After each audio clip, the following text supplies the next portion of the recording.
12টা বাজিয়েছে আর এই সরকার 24টা বাজিয়ে দিয়েছে, এমনটাই বললেন মির্জা আব্বাস।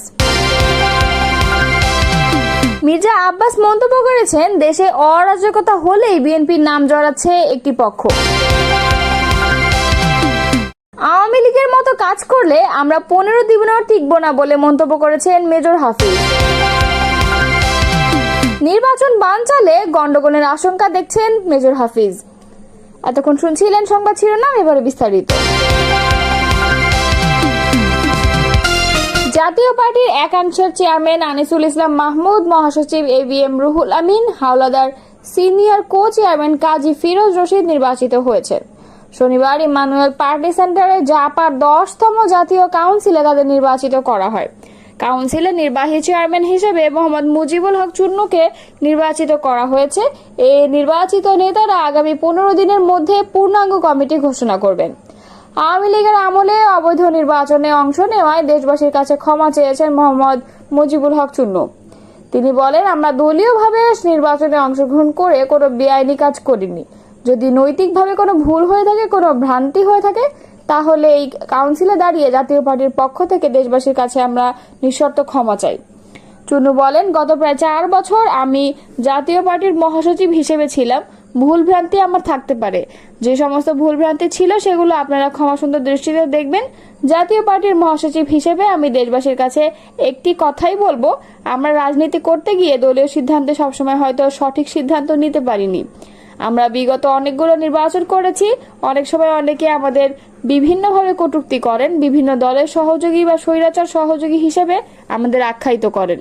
দেশের কোথাও অরাজকতা হলেই সেখানে বিএনপির নাম জড়াচ্ছে একটি পক্ষ। এভাবে তারা বিএনপিকে আসামির কাঠগড়ায় দাঁড় করাচ্ছে বলে মন্তব্য করেছেন বিএনপির স্থায়ী কমিটির সদস্য মির্জা আব্বাস। শনিবার বিকেলে রাজধানীর নয়াপল্টনে গণ অভ্যুত্থানের 1 বছর উপলক্ষে আয়োজিত বিজয় সমাবেশে এই মন্তব্য করেন তিনি। মির্জা আব্বাস বলেন, বিএনপি ক্ষমতায় এলে গণ অভ্যুত্থানে শহীদদের যেমন ন্যায্য মর্যাদা দেবে, তেমনি আহতদের জন্য যথাযথ ব্যবস্থা নেবে। এ সময় ভারতের প্ররোচনায় দেশে নির্বাচন না হওয়ার ষড়যন্ত্র চলছে বলে উল্লেখ করেন তিনি আরো বলেন, ভারতের সাথে ষড়যন্ত্রে যোগ দিয়েছে দেশের কিছু রাজনৈতিক দল। তারা সুযোগ খুঁজতে ব্যস্ত, কিন্তু জনগণ নির্বাচিত সরকার চায়। নির্বাচন আর বিচার কাজ একসাথে চলতে পারে। এ সময় অন্তর্বর্তী সরকারের সবাই সৎ নয় বলেও মন্তব্য করেন বিএনপির সিনিয়র এই নেতা। জাতীয় নির্বাচন বানচালে দেশে অনেক গন্ডগোলের আশঙ্কা করছেন বিএনপি স্থায়ী কমিটির সদস্য মেজর অব হাফিজ উদ্দিন আহমদ। তিনি বলেন, নির্বাচনের আগে কিন্তু দেশে অনেক গন্ডগোল হবে। ভারতে আশ্রয় নিয়ে শেখ হাসিনা দেশকে লণ্ডভণ্ড করার জন্য, নির্বাচনকে বানচাল করার জন্য অনেক সহিংস ঘটনার অবতারণা করবেন। আমাদের সবাইকে সতর্ক থাকতে হবে। শুক্রবার জাতীয় প্রেস ক্লাবে অগ্নি সোশ্যাল ফাউন্ডেশন ও আমাদের নতুন বাংলাদেশের যৌথ উদ্যোগে জুলাই গণ অভ্যুত্থানের বর্ষপূর্তি উপলক্ষে দ্রুত বিচার সম্পন্ন মৌলিক সংস্কার ও সংসদ নির্বাচন শীর্ষক এক আলোচনা সভায় তিনি এই আশঙ্কা প্রকাশ করেছেন। হাফিজউদ্দিন আহমদ বলেন, আমরা দলমত নির্বিশেষে দেশবাসী সবাই মিলে ঐক্যবদ্ধভাবে এই মাফিয়াদের নাশকতামূলক কর্মকাণ্ডকে প্রতিহত করব। আজকের দিনে এই হোক অঙ্গীকার। এবারের নির্বাচন হবে গণতন্ত্রকে সুপ্রতিষ্ঠিত করার জন্য, অর্থনৈতিক মুক্তি অর্জন করার জন্য, এই হাসিনা মার্কা আওয়ামী লীগ মার্কা দুঃশাসনকে চিরতরে নির্বাসনে দেবার জন্য। তিনি বলেন, সরকারের কাছে আহ্বান রইল, আপনারা এমন একটি সুষ্ঠু নির্বাচনের ব্যবস্থা করেন যা নিয়ে দেশবাসী গর্ব করতে পারে। বর্তমান নির্বাচন কমিশনের প্রতি আমাদের আস্থা রয়েছে, নিরপেক্ষ ব্যক্তিরা সেখানে রয়েছেন। আমি আশা করব একটি সুষ্ঠু নির্বাচনের মাধ্যমেই গণরায় প্রতিফলিত হবে।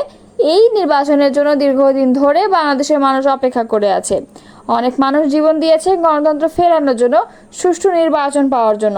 হাফিজউদ্দিন আহমদ বলেন, নির্বাচন পদ্ধতি পরিবর্তনে বিএনপি কোনো যুক্তিযুক্ত কারণ দেখে না। নির্বাচন বিলম্বিত করতেই কিছু কিছু দল সংখ্যানুপাতিক বা পিআর পদ্ধতির কথা বলছে।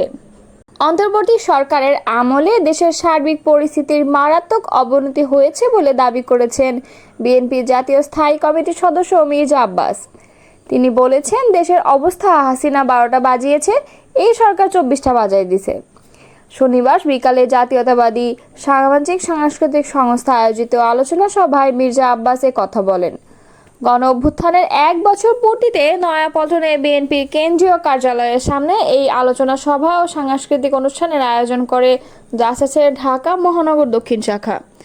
অনেক কিছু বলার থাকলেও এখন সঙ্গত কারণে বলতে পারছেন না উল্লেখ করে মির্জা আব্বাস বলেন, অনেক কিছু আছে বলার, আমি এই মঞ্চে দাঁড়িয়ে আমার এই অবস্থান থেকে কথাগুলো বলতে পারছি না। আরও অনেক কিছু আছে, দেশের কোন দিক দিয়ে ক্ষতি করেছে, কারা কিভাবে কোথায় আত্মসাৎ করেছে, কত টাকা লুট করেছে, কত টাকা খেয়েছে, এই কথাগুলো কিন্তু বলতে পারি, প্রমাণ সহ সব কিছু আছে। কিন্তু আমি এখন বলতে চাই না আমার অবস্থান থেকে। বিভিন্ন অপকর্মের সঙ্গে বিএনপির নাম উদ্দেশ্যমূলকভাবে জড়ানো হচ্ছে দাবি করে দলটির এই সিনিয়র নেতা যোগ করেন, যেখানে খুন, লুটতরাজ, চাঁদাবাজি, সেখানে বিএনপির নাম বলছে একটি দল। উদ্দেশ্যমূলকভাবে বিএনপিকে রং দেওয়ার চেষ্টা করা হচ্ছে, জনগণের সামনে আসামির কাঠগড়ায় দাঁড়ানোর চেষ্টা করা হচ্ছে, এটা আমরা খুব ভালো বুঝি। জুলাই বিপ্লবে নেতৃত্ব দেওয়া ছাত্র নেতাদের রাজনৈতিক দল জাতীয় নাগরিক পার্টিকে উদ্দেশ্য করে মির্জা আব্বাস বলেন, আপনাদের যেমন খায়েশ আছে ক্ষমতায় যাওয়ার, আমাদেরও তেমন ইচ্ছা আছে। যদি জনগণ ভোট দেয় ক্ষমতায় যাব, যদি না দেয় মেনে নেব আপনাদের, কিন্তু আমরা ভোট চাই। এই ভোটের জন্য, গণতন্ত্রের জন্য গত 17 বছর বিএনপি আন্দোলন করেছে। নির্বাচন ও বিচার পাশাপাশি চলতে পারে উল্লেখ করে এই বিএনপির নেতা বলেন, যেটা হওয়া উচিত সেটা হচ্ছে। জুলাই আগস্টে যারা হত্যাকাণ্ড চালিয়েছে, সে প্রশাসনের লোক হোক, সাধারণ মানুষ হোক, শেখ হাসিনা হোক কিংবা অন্য কেউ হোক, তাদের বিচার করাটা খুবই জরুরি। বিচার কাজ খুব তাড়াতাড়ি শেষ হয় না, বিচার এবং নির্বাচনের পাশাপাশি চলবে। দুটো পাশাপাশি চলতে কোনো অসুবিধা নেই, কিন্তু বিচারের আগে নির্বাচন হওয়া যাবে না, এগুলো বলবেন না। আলোচনা সভায় জাসাসের ঢাকা মহানগর দক্ষিণের ভারপ্রাপ্ত সভাপতি শওকত আজিজের সভাপতিত্বে আলোচনা সভায় আরও বক্তব্য দেন বিএনপি যুগ্ম মহাসচিব আব্দুল সালাম, এবং আলোচনা শেষে সাংস্কৃতিক অনুষ্ঠান করা হয়, এতে অংশ নেন জাসাসের শিল্পীরা। বিএনপি জাতীয় স্থায়ী কমিটির সদস্য মেজর হাফিজ উদ্দিন আহমদ বলেছেন, আগামী নির্বাচন বিএনপির জন্য অগ্নি পরীক্ষা। নির্বাচনে হয়তো জনগণ আপনাদের সংখ্যাগরিষ্ঠতা দিতে পারে, কিন্তু আওয়ামী লীগ যা করেছে বিএনপি কর্মীরাও তাই করবে মনে করলে ভুল হবে। তাহলে আওয়ামী লীগ 15 বছর টিকেছে, আমরা 15 দিনও টিকব না। শনিবার বেলা 11টায় খুলনা প্রেস ক্লাব ব্যাংকুটে হলে জাতীয়তাবাদী মুক্তিযোদ্ধা দল খুলনা মহানগর ও জেলা শাখার উদ্যোগে 71-এর মহান মুক্তিযুদ্ধ ও গণতন্ত্র প্রতিষ্ঠায় শহীদ জিয়া শীর্ষক আলোচনা সভায় প্রধান অতিথির বক্তব্যে তিনি এসব কথা বলেন। এই সময় তিনি বলেন, বিএনপি গণতন্ত্রের জন্য লড়াই করেছে, জনগণকে ভোটের অধিকার ফিরিয়ে দিতে হবে, বাংলাদেশকে কল্যাণ রাষ্ট্রে পরিণত করতে কাজ করতে হবে। প্রতিটি নেতাকর্মীকে শহীদ জিয়ার আদর্শে উদ্বুদ্ধ হয়ে সততা নিষ্ঠার সাথে জনগণের জন্য কাজ করতে হবে। মেজর হাফিজ উদ্দিন আহমদ আরও বলেন, 71 সালে বাঙালি জাতি প্রমাণ করেছে তারা বীরের জাতি, কিন্তু মুক্তিযুদ্ধের পর ইতিহাস বিকৃত হয়েছে, বাংলাদেশ স্বাধীন হবে আওয়ামী লীগ কখনো চিন্তা করেনি। 71-এর 25 মার্চ পাকিস্তানিরা ভয়াবহ গণহত্যার মাধ্যমে এদেশকে শেষ করে দিতে চেয়েছিল। এই সময় কোনো রাজনীতিকে পাওয়া যায়নি। তখন চট্টগ্রামে মেজর জিয়াউর রহমান স্বাধীনতার ঘোষণার মাধ্যমে মানুষ উদ্বুদ্ধ করেছেন। মুক্তিযোদ্ধারা জীবন বাজি রেখে এদেশের মানুষ স্বাধীনতা এনেছেন।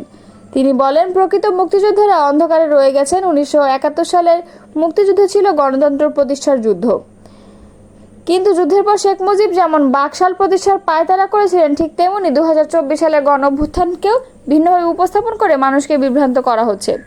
আমি গর্ব করে বলতে পারি, বিএনপি ও আমাদের হাজারো নেতাকর্মী 71-এর মতো 24 সালেও বুক পেতে দিয়েছেন।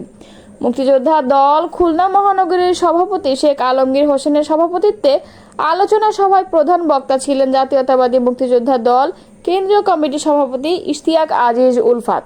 বিশেষ অতিথি ছিলেন বিএনপির জাতীয় নির্বাহী কমিটির তথ্য বিষয়ক সম্পাদক আজিজুল বাড়ি হেলাল, খুলনা মহানগর বিএনপির সভাপতি অ্যাডভোকেট শফিকুল আলম মনা, জেলা বিএনপির আহ্বায়ক মনিরুজ্জামান মন্টু, মহানগর বিএনপির সাধারণ সম্পাদক শফিকুল আলম।